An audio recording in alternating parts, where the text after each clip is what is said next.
Back here for the second straight week, breaking down What If already. 2 for 2, yet another good episode. I thought it was even better than last week. This one's all about what if Star-Lord was T'Challa, or if T'Challa was Star-Lord, or whatever. And it obviously had a lot of ramifications, even more so than the Captain America episode that we saw last week with Captain Peggy Carter. But great stuff this week. We're going to be talking about it for a little bit. Chris, you're back at BR_Doctor on the Twitter machine. Doc, what's going on, dude? Oh, not much. I had a lot of fun with this episode. Such a great episode. I think the Thanos appearance when he first showed up popped me because I didn't get any spoils on this episode at all before it aired. So as soon as I saw him, and you know they have Josh Brolin doing the voice, I fucking popped. I thought that was great. Phil, you're back before Rampage tonight. You're going to be live in Chicago for that show. But before then, we're talking What If. Phil, you're on the Twitter machine at PhilDL616. Phil, what's going on, man? I'm good. Ecstatic. I'm trying to being excited and temper my expectations. Yeah. But yeah. Good stuff. Be, what was that? Yeah. I was just gonna say it should be a good weekend of wrestling either way. Yeah, I think so. I mean, it's been a great week already. I mean, we got Rampage tonight, which I think is going to be the highlight, and SummerSlam tomorrow, TakeOver Sunday, What If the other day. So a lot of cool stuff going on. But yeah, this was a great episode. Chris, you were actually the first one to DM us a couple of days ago saying how awesome of an episode it was. Give me your thoughts on it. Why do you think it was such a great episode? I mean, for one thing, just the whole heist vibe of it is really fun. Like, just watching them plan things out, and then there's a double cross and then a triple cross, and I just, like heist movies are fun. So it was almost like an Ocean's 11 Marvel movie, but I really liked all the changes that they imply were made just because of T'Challa's presence. That was my favorite part. It's like he convinced Thanos to abandon that big plan he had. He turned the Ravagers good. He saved Drax's family and the rest of his planet. And apparently him changing Thanos also meant that Gamora wasn't that Nebula wasn't experimented on left and right, and that probably means Gamora's whole planet wasn't wiped out. So I thought it was really funny because it also just shows what an idiot Peter Quill is in comparison to T'Challa.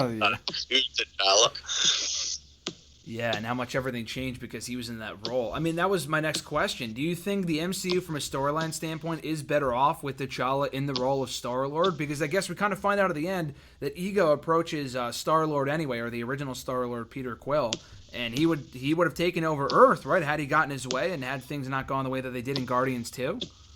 I mean, yeah, I'm almost wondering if they're building up to some sort of crossover with the characters in some of these episodes, that would be a cool thing for them to have to combat, but I don't know the plots for all of them, so it would be interesting to see if they did one based on Star-Lord and Ego without Star-Lord being Star-Lord. He's just Peter Quill.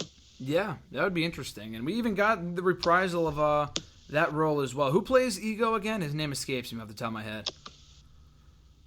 Kurt Russell? Kurt Russell, yeah. We got a Kurt Russell appearance on this episode. I mean, we've talked about this before, I think, but I was disappointed we didn't get to hear Dave Bautista as Drax. Whoever did, I mean, that was, I guess, he said he wasn't asked, and the showrunner said that he was, and it just was bad communication, whatever.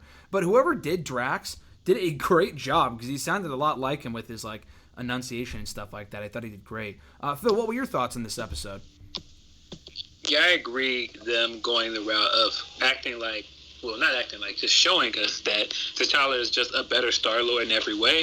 And it goes into the running joke with people saying that Star-Lord ruined everything in Endgame. It was his fault that Thanos won. And it's just, this is going to give them all of the proof they need watching this episode. And I just think all of this just shows why T'Challa is a special character as well. Just, his intelligence and just his regalness, like, it doesn't matter where you put him. He was meant to be a leader. Mm-hmm. And so I think that's one of the best things about this episode, how at the beginning, the Ronan's stooge is just, like, enamored with him, and how basically everybody around him was enamored with him. Mm-hmm. Oh, yeah, when Korath actually knows who he is, and then is like, should I use the gun? Should I not use the gun? That was a great scene. That was great. He Yeah. had so much more personality on this episode than we got to see from him in either Guardians 1 or Captain Marvel. I thought he really exceeded expectations on this episode. Yeah, for sure. What I'm curious about is, now, if Thanos isn't hiring Ronan to go get the stone, who's Ronan looking for the stone for? Just himself at this point? Like, I know that doesn't really matter, but... was it for the Collector? Maybe. It seems like that's more who Quill was getting it for. Ronan was working for Thanos, even though he kind of made his intentions clear that he was going to turn on him later in the movie. Well, I just say was it for the Collector because they made it clear that the Collector stepped into the power vacuum that Thanos left behind. So I didn't know if Ronan was working with him or... Oh, maybe. Yeah, that would make sense. I mean, we did see that shot of Gamora wearing Thanos' old armor as well. I don't know if that's going to lead to anything. I don't know. I mean, there were a lot of questions that I had coming out of this episode as far as, like, from a storyline standpoint, how does this make sense? Like, for example, and there's probably a very simple explanation for this, but why does T'Challa have the Star-Lord name? Because I thought, obviously he's in that role, but I thought he was bestowed that name, or was inspired to have that name from his mom. So why does T'Challa have the Star-Lord name, or did Yondu give it to him? At this point, I'd say that they would probably just imply Yondu gave it to him, because... And he almost didn't seem to like the name. T'Challa. Yeah, when Korath was, like, freaking out over him, he was just like, I don't really like that. You know, like, he I don't know, he seemed a little humbled by it. Yeah, I don't know. I was curious as to why he had the name anyway, but especially early on with the Korath scene, early on. And another thing too, like how the Collector, why would he have had in this universe? What would have had to change for him to gain possession of Captain America's shield, for example, or Mjolnir? Like, is there an explanation for that, or is that just looking too much into it? I mean, it's one of those things where they just imply that, like, the ripples have different effects, so somehow T'Challa's presence also affected all these other unrelated events, but that almost felt more like just a cool sequence of Easter eggs than, like, anything into the plot. Because he had, like, a dark elf knife. It's like he's just been literally collecting shit. I'm more curious as to why he all of a sudden had all these cybernetic components. Like, that was not part of Benicio del Toro's character. Yeah. It definitely seemed to imply that the events of Civil War didn't happen because T'Chaka is still alive. So, I don't know. That's a good point. Yeah, I'm curious how this would affect all that other stuff that, like, is such a Civil War and whatever, because the dad's still alive. So, yeah, that's actually a good point. Were there any other Easter eggs? I mean, there were a lot of them on this episode, but any, like, funny one-liners or Easter eggs that you guys specifically enjoyed that stood out to you from this episode? I love how Gamora was like a femme fatale and she was constantly calling him Cha-Cha. Oh, Nebula? Like, you know, Karen Gillan loved being able to play that character different. Yeah. I liked the way that they blended the Guardian stuff and the Black Panther stuff. Like, when he finds the talent ship and it brings in, like, the Black Panther music when he was walking around in the ship. And, like, they brought, like, some of the things from Black Panther in a lot, and it just was really cool how they did it. Yeah, like the little mannequins with the Dora Milaje outfits, I was like, man, that's a really intricate thing the Collector put together there. Yeah. When we're in the Collector's ship, Chris, were you holding out hope when we saw Howard the Duck that it would be voiced by the original actor? Or obviously I expected it to be Seth Green because that's who it is in the MCU, but I think that would have been a hell of an Easter egg if they brought that back. If they brought that guy back, it would be hilarious if they actually got that guy to come back. But I think at this point they're probably just like, you know, Seth Green's played him a couple times now. Might as well just keep it.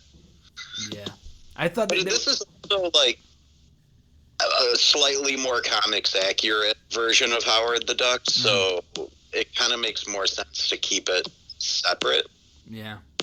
Like, the movie version, he's a lot more earnest and not that much of an asshole. And in the comics, he's mostly an asshole. Yeah, I was curious, especially with a lot of the people on this episode and all the different character changes. I mean, like, for one, like, kind of going off of that, you mentioned Nebula earlier and how different she kind of came across. And there were so many people on this episode, too. Like, I love the running gag with Thanos about, like, why he was justifying killing half of the universe. And he's like, it would be efficient. They're like, all right, can we stop, like, talking about that? I thought that was great. Like, I didn't think that'd be stuff that you would see, like, in an MCU show. That would be, like, something that, like, I don't know, like one of those how it should have ended type of things, or like a parody or whatever. But no, that we got it here on the show, which was fucking great. Yeah, I mean, I don't really know what else to bring up from the episode, but did anything else from this episode stand out for you guys? I liked that the Collector was at first using Korg's hand. I was gonna say, so yeah, he said a chatty whatever he is, so that was obviously implying it was Korg, right? Yeah, he's using Korg's hand, and he started using Hela's headpiece, I guess, and like her swords. Like all those Easter eggs were cool. But I just really liked the vibe of this episode of them not just putting someone in Star-Lord's place, but like kind of doing a "this is your life" thing and showing like how everybody else is better off without him. And yeah, we didn't get to see Rocket. Yeah, that's right. We haven't seen Rocket. We don't see Groot at all. And that's why I'm like, I wonder, like, because they're clearly going to do something with Gamora, because Gamora was one of the characters they showed on the poster. I don't know. And they're clearly going back to Star-Lord with the bit we got at the end. Yeah, I don't know. I just really enjoyed how they did this. I thought it was a really, really good send-off for T'Challa's character if we don't see him for a while. Well, I believe he's set to be in 3 or 4 episodes of this show. Yeah, possibly smaller capacity for somebody else's story down the line. But yeah, I don't think it's the last time we'll hear his voice. And it was like the first second you hear his voice, it was just such a reminder of like, man, he was so good as that character. It's such a loss that he's gone. Mm-hmm. It was almost exactly a year ago too. Yeah. I will be 100% honest. It took me a minute to watch it because I was just like, this is gonna be hard to watch. So the episode itself was easy breezy, but man, when they put up that thing at the end, I was just like, man, he's really not coming back. It's like, that was a nice little tribute that they did. I wouldn't be surprised if we saw more stuff like that. Like, they're already starting to film Wakanda Forever, I believe, and we just got confirmation that Ironheart is going to appear in that show. Yeah. So that'll be kind of cool. But yeah, there's going to be some kind of big tribute in that movie too, and it's going to make everybody cry.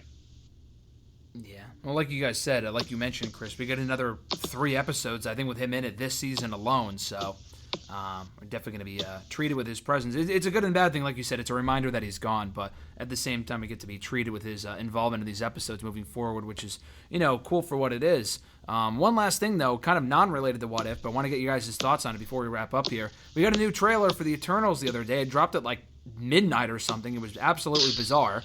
Like 3 in the morning. Yeah, it was like, what the fuck? It was. I mean, I think it was midnight where I am here in Vegas, but like for you guys, it was like 2 or 3 in the morning. It was crazy, but it was a great trailer. What were your guys' immediate reaction coming out of the trailer from the latest final trailer for the Eternals? What did you think? Man, I thought it was really good. I think this is what everybody expected from the teaser trailer, and they got to see like more action. We got to actually get more of what the plot is going to be. We got to see the Deviants. So yeah, I think this filled in some of the blanks for people that might not know who the Eternals are and are looking like, okay, well, what is the actual movie about? But all of the visuals we saw, like the visuals for the Celestial looked amazing. I'm in so far. Yeah, I thought this trailer blew the first trailer they released out of the water. I love that they immediately threw in a bit about like, well, why didn't you help when Thanos and all this other stuff? And like, just putting that explanation in the trailer really quick just gets it out of the way. Like, nobody's going to be talking about that really anymore. Yeah. But I am a big Salma Hayek mark, so the fact that she was the like main focal point for the first part of the trailer. Was like, oh, this is good. I'm glad we're finally getting to see some of her character. 'Cause it really felt like the teaser didn't really do any characters justice. And this one, it's like we get a good idea of a couple of them on. Mm-hmm. Man, I got a really good laugh out of somebody putting a GIF up of what the Eternals were doing when Thanos came, and it was that scene from Spider-Man 2 where the police car came flying by and he just ate that hot dog and turned the other direction.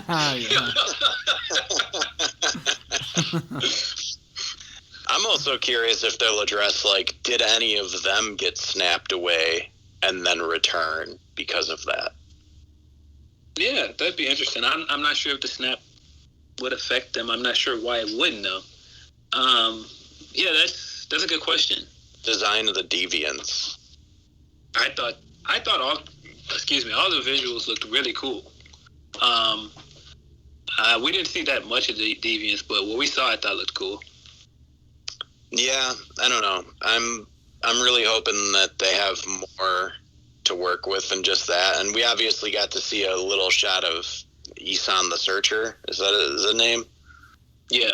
That's a kid I'm not super familiar with, but I know a bunch of people like mistook him for Galactus. And yeah, he's a Celestial. But yeah, like they showed two Celestials in the trailer, and I thought they both looked really cool. It's the guy that was like, he had Angelina Jolie kind of tied up in a spaceship there at the end of the trailer.